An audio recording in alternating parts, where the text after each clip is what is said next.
Bienvenue dans le Club des Hommes en Noir. Merci de nous rejoindre pour cette nouvelle émission. Une émission qui sera consacrée au thème de la liberté d'expression et du droit au blasphème. Alors, y a-t-il droit au blasphème? Des récentes affaires ont remis en avant le fait que bien certains n'hésitaient pas à critiquer la religion, les religions, particulièrement une certaine religion qui prend de plus en plus de place dans les sociétés européennes. Alors pour mémoire, je rappelle l'affaire Charlie qui avait caricaturé le Mahomet et qui a eu, avec les conséquences que l'on connaît, à savoir les attentats meurtriers contre la rédaction de Charlie Hebdo. Plus récemment, il y a eu, comment faut-il le qualifier, un dit humoriste qui s'en est pris directement à la personne du Christ et qui invoque évidemment le droit au blasphème, ou en tous les cas la liberté d'expression.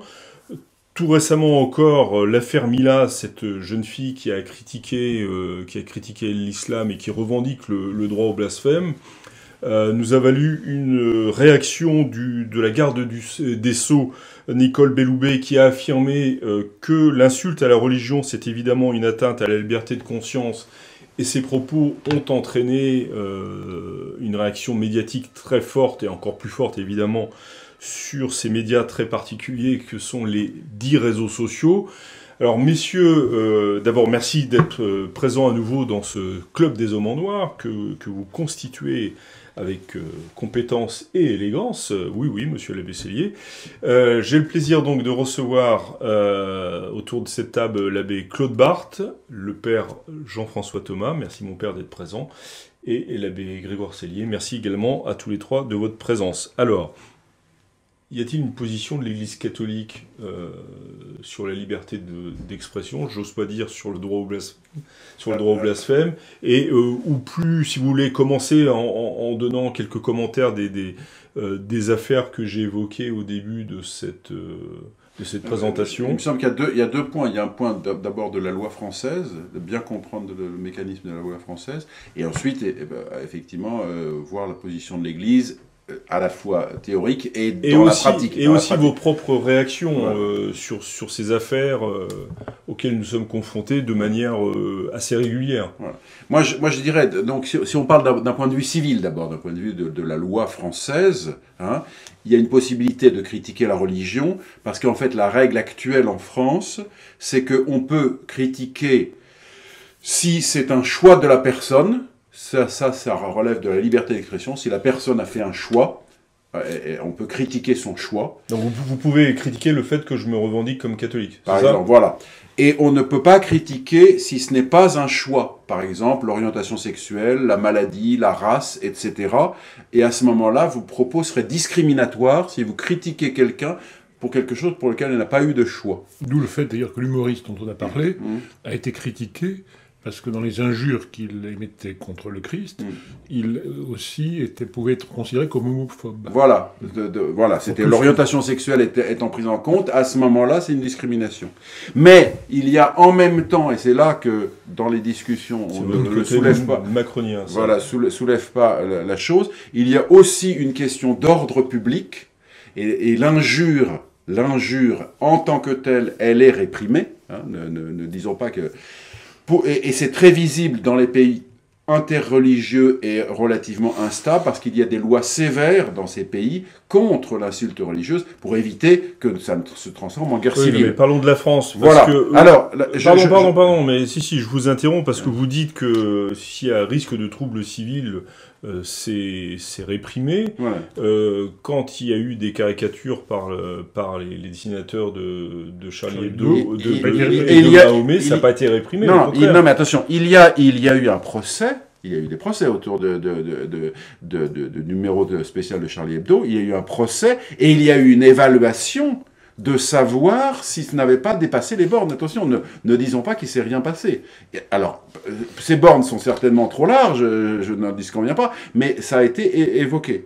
Et en fait, sous-jacente actuellement au débat, et ça, il faut bien le percevoir, il y a cette question, et notamment pour l'islam, puisque c'est ça qui actuellement est en discussion, hein, c'est de savoir si la religion, et notamment une religion culturelle, je dirais héritée comme celle de l'islam, est un libre choix absolu. Vous voyez, je veux dire, Belloubet dit ça parce qu'en fait, il y a derrière la notion que probablement un certain nombre de gens sont musulmans parce que c'est le cadre de leur communauté, etc., et qu'ils n'ont pas absolument le choix, et que donc les attaquer, ça relève de la deuxième chose, c'est-à-dire la discrimination. Alors le docteur Cellier vient de nous dresser le cadre juridique dans lequel nous plaçons en France. Oui. Père Thomas, comment est-ce que vous abordez, vous, cette question à la fois de la liberté d'expression et de ceux qui se réclament du droit au blasphème? Alors, le droit au blasphème, il me semble que juridiquement, alors je ne suis évidemment pas juriste, je n'y connais rien, mais il me semble que ça n'a pas de sens de parler d'un droit au blasphème, parce que depuis la Révolution française, il n'y a plus de blasphème. Donc le blasphème a totalement disparu. Donc parler d'un droit au blasphème, c'est reconnaître l'existence de la possibilité du blasphème. Ce serait donc une régression par rapport aux acquis de la Révolution française. Mais c'est bien ce qu'estiment ceux qui réclament aujourd'hui, enfin qui se revendiquent du droit au blasphème. Ils estiment qu'il y a une régression de la liberté d'expression sous pression, et là l'abbé Cellier, je pense, a tout à fait raison, sous la pression d'une religion, à savoir l'islam, qui est de plus en plus prégnante culturellement et politiquement dans la société française, et qui a alors, dans son œil, dans son viseur, cette possibilité de blasphème. Je ne pense pas que l'islam soit la première religion à faire fruit de ce problème. Il me semble que la religion en France qui attaque le plus dans ce domaine, c'est le judaïsme. On ne peut rien dire sur le judaïsme actuellement en France, sous peine d'être accusé justement de blasphème, parce que le blasphème n'est plus uniquement... Oui, enfin, pardon de vous interrompre, mais quand on voit les attentats de Charlie Hebdo, Dieu sait que j'ai aucune sympathie pour ces gens-là. Mais ils ne sont pas victimes d'attentats venant des milieux juifs. Ils ont été victimes, ils sont morts. Non, mais je ne parle pas ici des attentats. Enfin, les attentats, c'est... Ouais, enfin, c'est lié à cette question, quand même. C'est lié à cette question, mais la question est beaucoup plus vaste que les attentats. Bien sûr, mais les attentats ne sont pas éliminés, quand même. Or, ils ne viennent pas de la communauté juive. Non, le père dit que ceux qui se défendent le plus contre le blasphème sont les juifs. En fait, pas tellement le blasphème religieux, là, pour le coup. C'est plutôt des attaques contre le peuple. Oui, mais c'est ce que j'allais dire. C'est-à-dire que... J'ai toujours tort de vous couper. Oui, vous avez tort, bien sûr. Non, parce que quand on prend l'histoire du blasphème depuis le début du christianisme jusqu'à aujourd'hui, on se rend compte que pratiquement jusqu'à la Renaissance, le blasphème ne touche pas uniquement la personne de Dieu. On le voit bien même d'ailleurs dans les évangiles. Si vous prenez l'évangile selon saint Matthieu, lorsque le Christ parle de celui qui traite son frère d'idiot et qui est passible de la géhenne, bon, c'est une forme de blasphème. Sans doute parce que l'homme est à l'image de Dieu. Donc jusqu'à la Renaissance, le blasphème ne concerne pas uniquement la personne de Dieu.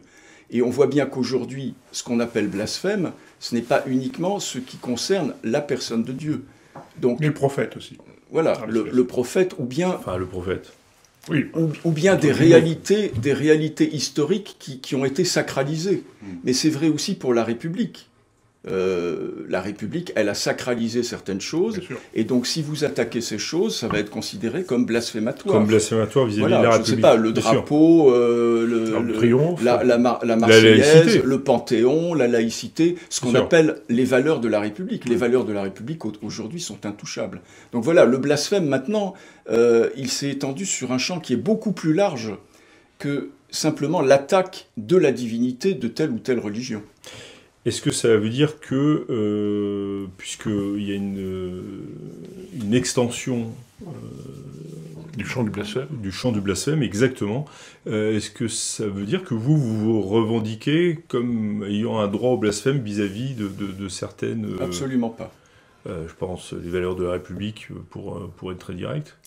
Non, parce que là, moi je prends le blasphème au sens strict du terme. C'est-à-dire que le blasphème, c'est attaquer la divinité. Donc je pense qu'on n'a pas le droit d'attaquer de façon blasphématoire, injurieuse, etc., la croyance des autres. On peut avoir des débats contradictoires, etc. Mais les valeurs de la République, j'aimerais savoir en quoi elles sont liées à la divinité. Elles sont religieuses. Oui, elles ne sont pas religieuses. Je dirais, il ne faut pas se faire d'illusions, il y a toujours un consensus social autour d'un certain nombre de valeurs qui vont être considérées comme intouchables. La société ne peut pas vivre dans le pur libéralisme, ça n'existe pas. Et donc effectivement, toute société a des totems, a des valeurs qui sont intouchables. Et effectivement, aujourd'hui, ce sont les valeurs de la République. Encore une fois, quand on parle des choses, c'est qu'elles sont déjà mortes. Hein. Si on parle des valeurs de la République, alors que quand j'étais jeune, on n'en parlait pas, c'est qu'à l'époque, elles étaient vivantes et que maintenant, elles sont en train de mourir. Mais peu importe, il y a toujours des choses qu'on va je dirais, protéger par la loi ou par le consensus. Là, actuellement, la discussion est que eh bien, ce consensus par exemple, sur l'islam, s'est fragmenté, puisque vous avez ce qu'on appelle les islamo-gauchistes qui sont pro-islam, enfin, certaines, et les laïcards purs et durs, si vous voulez, mais il y a cette dissension autour de cette valeur, et donc cette discussion est chaude, parce que derrière il y a cette chose-là. Mais effectivement... Cette chose-là, c'est l'islam, on est bien d'accord. Cette chose-là, c'est des déplacements, des valeurs, c'est-à-dire de ce qui est considéré comme intangible, et qui doit être respecté. Et actuellement, si vous voulez, l'islam, qui était complètement minoritaire et sans importance, et on pouvait en dire du mal, ça n'avait pas d'importance, est devenu suffisamment important pour que dans une société comme ça, il est normal que l'État veille à l'ordre public pour pas que ça se transforme en massacre. Est-ce que vous pouvez laisser tomber un court instant votre chapeau de juriste, d'ethnologue et de sociologue pour nous dire comment vous, en tant que prêtre catholique... Alors, on passe vraiment à la question catholique. Oui. On peut passer à la... Allez-y, peut-être avant, et puis après, sur la... Il faut savoir de quoi on parle, et d'où on parle. En effet, on parle comme catholique. Le chemin a été balayé par le père. Mais de quoi on parle, oui, c'est de... Il faut voir dans quelle situation on se trouve, qui est de la situation d'un État républicain qui s'est constitué, il faut le dire, sur le blasphème, sur l'injure à la religion, et sur la permission de cette injure, sur un État donc qui a voulu que Voltaire puisse dire ce qu'il pensait de la religion, c'est-à-dire l'injurier.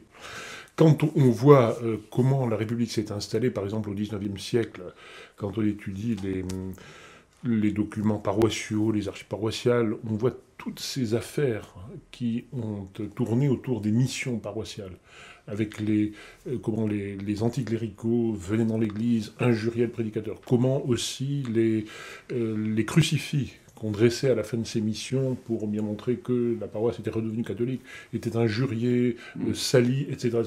Donc la République estime qu'elle a un droit au blasphème, et au blasphème contre Jésus-Christ, contre la religion, contre la Vierge, contre les saints, contre la manière de pratiquer cette chose-là. Alors qu'elle ne vienne pas nous dire après qu'elle trouve que c'est pour la liberté de conscience, c'est autre chose. Enfin, ça n'a... non, elle est pour le blasphème contre l'Église. Vous estimez qu'elle n'a pas évolué là-dessus ? Non, sur le fond... Entre, par exemple, la Troisième République et la Cinquième République, dont les pères fondateurs étaient catholiques. Oui, c'est vrai. Mais enfin, le fond, c'est toujours pareil. Hein. C'est de la même manière que depuis le Concile, il y a eu des périodes de restauration et des périodes, on y est maintenant, de restauration libérales. Vous avez vu des périodes de restauration ? De restauration, entre guillemets. La restauration au sens où le cardinal Ratzinger a parlé de restauration dans l'entretien sur la foi. Et de même, évidemment, dans la République, il y a des plus et des moins, c'est clair. Mais sur le fond... il y a une hostilité à la religion, et à la religion catholique. Catholique, nous sommes bien d'accord. La religion catholique, tout à fait. Les autres... L'unique religion vraie. Et elle se trouve maintenant devant un autre problème. Enfin, vous prenez votre devant un autre problème, catholique. celui de notre religion, qui est l'islam, et ça ne marche pas. Le système ne marche pas. Quant à... mais l'abbé Céline en parle, et d'où nous parlons. Nous parlons comme catholiques. Alors évidemment... Comme prêtre catholique, même. Donc, catholique, bien sûr. Non, il est évident que pour nous, le blasphème rentre dans les choses qui sont totalement inacceptables. Le blasphème contre la religion catholique, contre la religion, contre Dieu, etc. est totalement inacceptable, comme d'ailleurs toute erreur ou toute doctrine non morale qui serait exprimée publiquement. On n'a pas le droit. On n'a pas le droit, et la doctrine catholique est que dans un système, on va dire, d'état de droit commun, ces choses-là doivent être réprimées, sous réserve, bien sûr, d'une certaine tolérance, de la même manière que le père de famille est tolérant vis-à-vis de ses enfants, pour certaines choses, pour pas, évidemment, provoquer des révoltes. De la même manière, on va... Mais en soi, c'est... bien sûr, de soi, et nous devons toujours nous en souvenir quand nous parlons de ce qui se passe dans un État qui n'est pas un État de droit commun. Nous sommes, en effet... Alors vous le qualifiez comment, cet État de droit dans lequel nous... Enfin, cet État dans lequel nous sommes? Libéral, totalement libéral. Tyrannique, on va dire, hein, dans la mesure où il ne respecte... La tyrannie libérale. Le libéralisme comme doctrine de base est tyrannique dans sa pratique. Puisqu'il n'y a pas de vérité. Non, tyrannique au sens thomiste du terme, c'est-à-dire qu'il ne respecte pas le bien commun. Voilà, alors, après, se pose pour nous le jugement à porter sur les blasphèmes contre l'islam, blasphème entre guillemets. Là, bon, en soi, on doit être contre du point de vue, comment dire, à supposer qu'on soit dans un état justement de droit commun où on tolérerait qu'il y ait quelques mosquées, quelques synagogues. Dès l'instant qu'on tolère, il faut aussi préserver un certain ordre public, mais en ce sens-là, celui du bien commun. Oui, là le critère, c'est le bien public. C'est le bien public. Plutôt que le bien religieux, en fait. Tout à fait, mais enfin, qui va aussi pour le bien religieux, parce qu'il permet à la religion de... par ailleurs, il est normal qu'on critique l'islam, mais qu'on le critique. C'est-à-dire qu'il y ait des discussions théologiques... de fond, donc on porte la discussion sur le fond. Mais l'injure gratuite, en soi, est une mauvaise chose, d'autant que cette injure gratuite, en tout cas de la part de ceux qui la lancent, est souvent une injure aussi contre l'aspect naturel, l'aspect de religion naturelle. En fait, en réalité, c'est contre la religion qu'ils en ont. Les gens de Charlie Hebdo, si vous voulez, ils sont contre toutes les religions, et donc l'islam, et quand ils attaquent l'islam, c'est aussi, on va dire, l'aspect de religion naturelle de l'islam, et aussi de... Dans cette partie-là de religion naturelle, elle doit être défendue par nous. Est-ce que vous partagez ce point de vue ? Je partage entièrement ce point de vue, effectivement.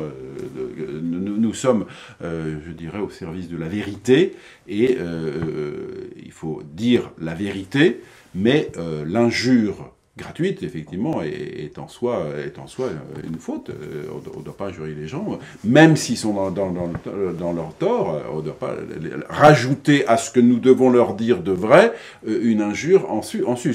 Donc l'injure est à bannir, mais la critique est possible. La critique est possible. Voir la punition. Voilà. La punition pour eux, voilà. Des choses. Alors, si on revient justement à la position, donc la liberté d'expression, ce qu'on appelle la liberté d'expression, qui est fondée sur la Déclaration des droits de 1789 et les suites, les suivantes, oui, n'est pas recevable en soi pour un catholique.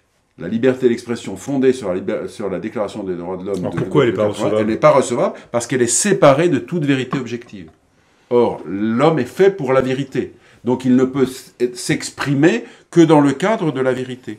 Et la seule limitation qui est donnée à cette liberté d'expression, c'est un certain ordre de la société établi par la loi, et ce n'est pas du tout un critère suffisant. C'est un critère important parce qu'il faut maintenir un ordre dans la société, mais ce n'est pas un critère suffisant. L'homme est fait pour la vérité. Et donc, effectivement, il doit se normer par la vérité, et donc il doit s'exprimer dans le sens de la recherche de la vérité.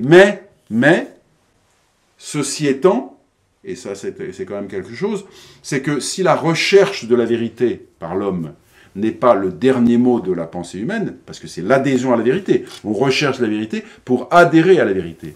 Néanmoins, la recherche de la vérité est une des composantes de la démarche de l'homme vers la vérité, et elle implique, la recherche de la vérité, elle implique des hésitations, elle implique des controverses entre diverses personnes qui s'expriment pour essayer de trouver, et en quelque sorte, ce que j'appellerais des erreurs transitoires, c'est-à-dire on passe par des étapes pour atteindre la vérité. Ce qui veut dire qu'on ne peut pas purement et simplement dire, voilà, seul ce qui est totalement vérité sera accepté et tout le reste, parce que ça empêcherait tout ça rentre dans la tolérance. Voilà, la tolérance qui est une nécessité. D'ailleurs, Pie XII, dans son discours de la tolérance, très intéressant, Cyrésé, dit bien qu'il y a des tolérances obligatoires.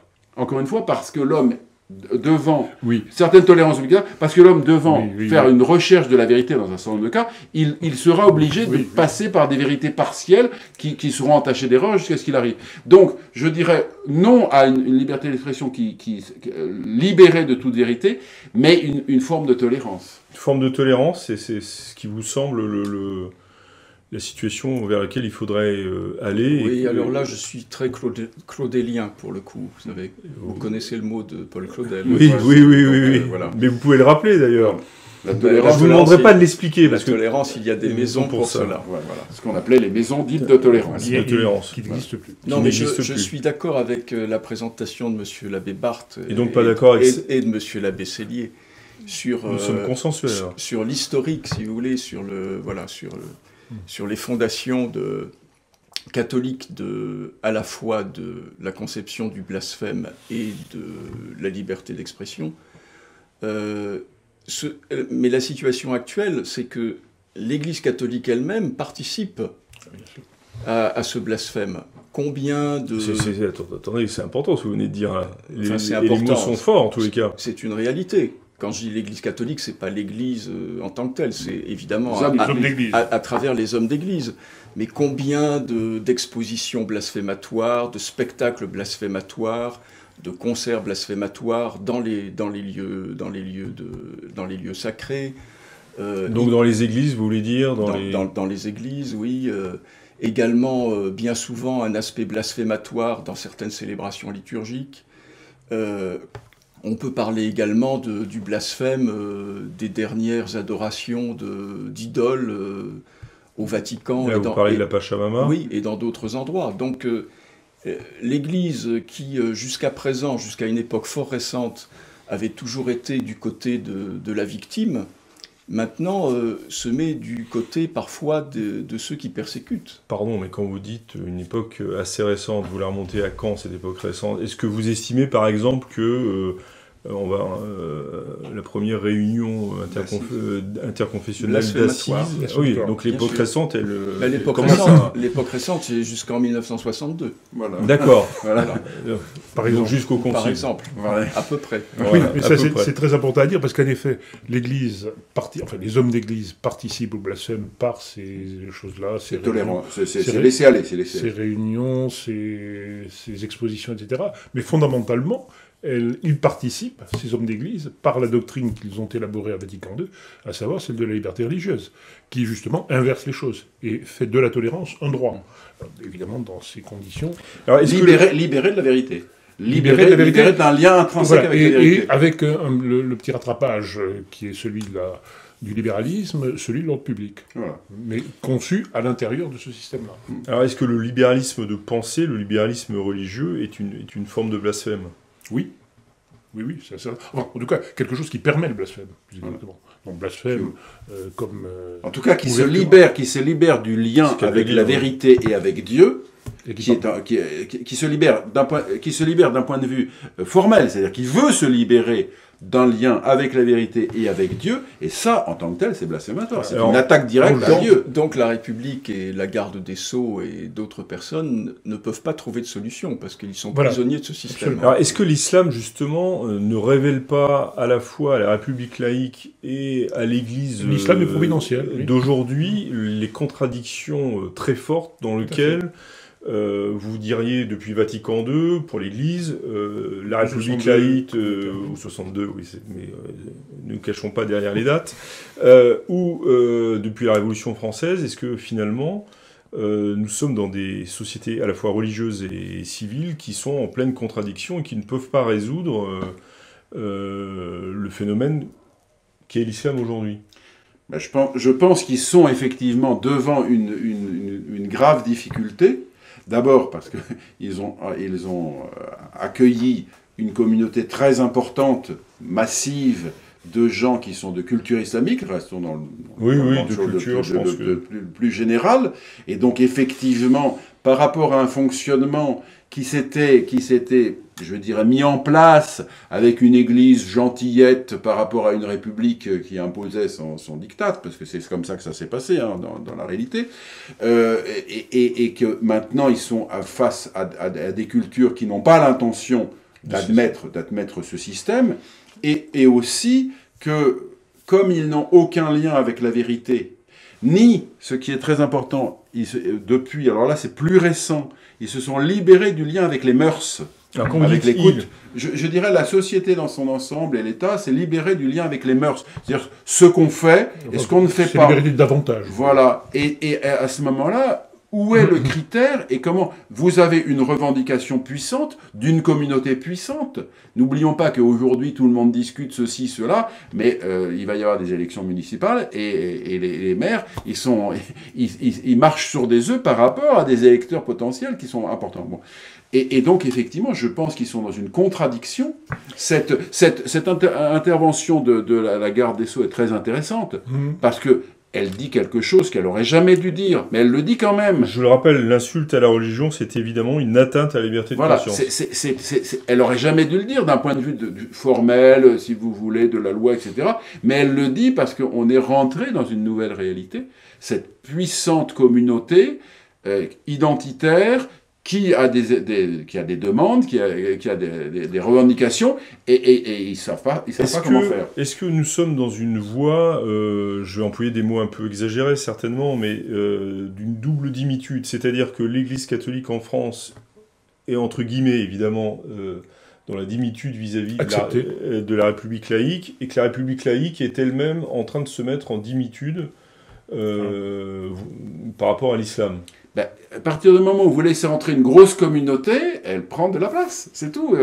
Alors sortez un peu de votre côté sociologue. Non, mais je veux dire les choses clairement. Non, mais ce que je veux dire, c'est que forcément, vous ne pouvez pas échapper au fait que l'islam prend de la valeur, et s'il est fort, s'il est conquérant, s'il est décidé à avancer, eh bien, il va imposer sa loi, c'est clair. Père Thomas, sur cette idée d'image, c'est une image évidemment. Je reste en partie sceptique quant à la puissance de l'islam. La puissance d'un groupe ne provient pas de la quantité de ses membres. La République, elle a quand même été instituée par des groupes, dont un groupe religieux, fortement minoritaire. Et ce sont eux qui ont fait les lois. Parce qu'ils avaient une volonté d'attaquer l'Église catholique et de la réduire à néant.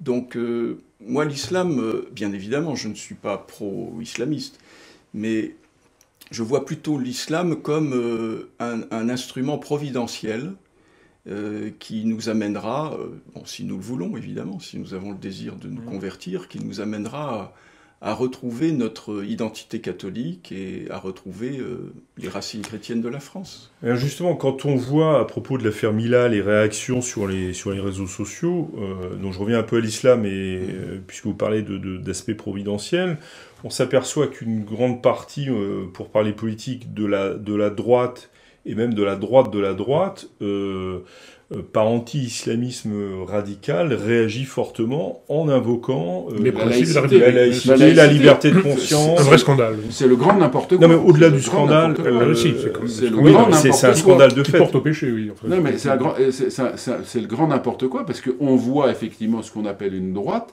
qui a complètement perdu son enracinement dans la France chrétienne. C'est dramatique. Je veux dire, cette revendication de laïcité, la laïcité, bien entendu, d'un point de vue matériel, c'est ce qui permet, je dirais, à ce qu'on se tape pas dessus, etc., à certains égards, mais c'est exclusivement dans ses fondements philosophiques et dans sa pratique un instrument de lutte contre l'Église catholique. Il n'y a rien à faire, on ne peut pas dire autrement. Donc, invoquer la laïcité, c'est dire qu'on est contre l'Église catholique. C'est pour ce qui est considéré comme la droite, c'est-à-dire l'héritière de la France chrétienne traditionnelle, c'est dramatique. d'un point de vue intellectuel. Mais bon, je ne vois pas parmi ces gens dits de droite où sont des gens qui réfléchissent plus loin que le bout de leur nez. Non, je veux dire, c'est une inculture historique et politique qui est tout à fait dramatique. Mais de ce fait, l'aspect providentiel de l'islam qui nous permettrait de nous réveiller a l'air quand même de produire un effet inverse. Elle a l'air de produire le fait permettrait à l'Église de se réveiller. Oui. Permettrait aux hommes d'Église de se réveiller. Permettrait aux évêques de se réveiller. Mais vous le voyez, ça ? Est-ce que vous le voyez ? C'est ce qu'il faudrait. Mais bien sûr, on est bien d'accord là-dessus. Oui, mais faisons un peu de... Tel ou tel pourrait peut-être, en effet... Alors, disons néanmoins, si vous voulez, que par rapport aux évêques, puisqu'on parle aux évêques, si vous voulez, ils ont quand même, moi j'ai connu dans ma jeunesse l'église Notre-Dame du Rosaire à Saint-Ouen, où la crypte était prêtée aux musulmans pour faire leur culte, d'accord ? Maintenant, les évêques ne le font plus. Les évêques n'autorisent plus, ne donnent plus de dispense pour qu'une fille se marie avec un musulman. Ils ne donnent plus de dispense parce que ils ont trop peur. Ils ont trop peur. Maintenant, enfin, l'islam quand même leur fait plus peur qu'avant. Ils sont prêts à des compromis sur l'usage des églises par rapport à des congrégations dont je ne tairai le nom, parce qu'ils se disent que sinon ça va tomber aux mains des musulmans. Donc il y a un petit réveil de ce côté-là. C'est une chance. Mais qui est certainement largement en dessous de la réalité. Mais Père Thomas nous dira que finalement l'islam n'est pas le danger essentiel. Non, je considère que ce n'est pas le danger essentiel pour la France. Le danger essentiel pour la France, il est beaucoup plus ancien et il a fait beaucoup plus de dégâts que l'islam n'en a fait jusqu'à présent. Et on n'en parle pas parce qu'il est interdit d'en parler. Ouais, et donc on ne va pas en parler. Et donc on ne va pas en parler. Voilà. Pour éviter des poursuites, des poursuites judiciaires, c'est ce que vous Parce que voulez justement, il n'y a pas de liberté d'expression dans ce pays. Voilà. Donc vous revendiquez la liberté d'expression. Dans la République, oui, bien sûr. Oui. Donc c'est un bien par rapport à une situation. Vous revendiquez la liberté de l'Église. La liberté de l'Église. Voilà. Non, mais justement, il faut être clair. Voilà. Qu'est-ce que vous revendiquez exactement ? La liberté de l'Église. Voilà. Mais encore une fois, toute société a une censure, et la société actuelle a une censure. Les lois antiracistes, les lois anti-homophobiques, etc., sont une forme de censure. Il n'y a rien à faire. Il faut pas se voiler les doigts. Et effectivement, il y a des choses qui sont dans la République sont blasphématoires, c'est-à-dire qu'elles vous emmènent en prison. Voilà, si vous les dites, elles vous emmènent, qu'elles soient vraies ou fausses, n'a pas d'importance. Elles sont blasphématoires et donc elles vous emmènent en prison. C'est lié en tous les cas à une certaine vérité, entre guillemets, officielle. Parce que toute société a une vérité officielle, on ne peut pas faire autrement. Vous disiez de l'évolution, par exemple, vis-à-vis de la morale, enfin même vous dites qu'il est certain que la société dirigée par la République depuis la Révolution évolue. On voit par exemple sur la question du mariage. Évolue quoi exactement ? Évolue dans un sens... évolue dans un sens libéral. Et ce qui était condamné à une certaine... Le Code civil, que je sache, condamnait l'adultère. Oui. Et notamment plus pour les femmes que pour les hommes. Bon, bref, on ne va pas rentrer là-dedans. Mais, donc, permission de divorce, divorce interdit, divorce repris au moment de la République, oui, qui revient vraiment républicaine. Mais il y avait, c'est ce que Pillouz explique dans un discours contre le positivisme juridique, il y a eu tout au long du XIXe siècle notamment, mais on peut dire aussi du XXe, une espèce il y avait de beaux restes catholiques dans la société et qui constituaient quelque chose que respectait tout de même le pouvoir. Les mœurs. Voilà, la morale de l'instituteur était souvent la morale également laïcisée, laïcisée mais prêchée par le prêtre dans ces filoches, justement, en raison même de ce qu'est le pouvoir démocratique, ces filoches disparaissent et on en arrive à la situation présente. Et donc on arrive à un éclatement où chacun veut avoir son identité et veut faire ce qu'il veut. Et donc alors on est obligé de faire des lois de plus en plus coercitives parce qu'il n'y a plus, je dirais, de mœurs communes et de fondements communs. Donc nous posons le constat d'une fragmentation comme résultat d'une fragmentation de la société. Qui ne peut être que celle-là. C'est le principe même de Lacan. C'est le désir qui devient loi. Voilà. Et les désirs rentrent en confrontation et les uns contre les autres. Et donc effectivement, la puissance publique va mettre des normes, va dire vous pouvez pas critiquer l'islam parce que l'islam est une communauté trop grosse et que sinon ça va faire la guerre civile. On arrive à des contradictions, si vous voulez. Mais en même temps, il va y avoir des gens qui vont dire moi je veux pouvoir le faire. Et puis parce finalement, que l'islam, d'une certaine manière, est plus gentil parce qu'il est anti-chrétien, c'est clair. Donc il vaut mieux laisser. Vous pensez vraiment que l'antichristianisme c'est le fondement de la République, ça, reste aujourd'hui Non, l'anticatholicisme. L'anticatholicisme. Pas l'antichristianisme, parce qu'il y a d'autres branches du christianisme qui ont été même à l'origine de la République. Voilà. Pourtant, l'Église catholique est aujourd'hui elle-même très atteinte et ne représente... Nous venons de le dire. Oui, ne représente pas un pouvoir... Oui, mais il faut être à l'intérieur pour se rendre compte vraiment de la situation. Sinon, dans l'imaginaire collectif, l'Église demeure encore celle qu'il faut abattre comme au temps de Voltaire. Oui, parce qu'il lui reste, elle a de beaux restes. Cette église conciliaire a quand même de beaux restes. Elle a finalement de beaux restes. Très bien, messieurs, merci de ces éclaircissements sur la liberté d'expression et le... Prétendu, merci. J'ai dit entre guillemets, mais non, soyons clairs, ce prétendu droit au blasphème, donc qui n'est pas possible. Nous nous retrouvons dès la semaine prochaine pour une nouvelle émission avec certainement de nouveaux participants, enfin d'autres participants de ce club des hommes en noir. D'ici ce prochain rendez-vous, eh bien d'abord ne perdez pas l'espérance, parce qu'on en a bien besoin après vous avoir entendu. Ne perdez pas l'espérance et que Dieu vous garde.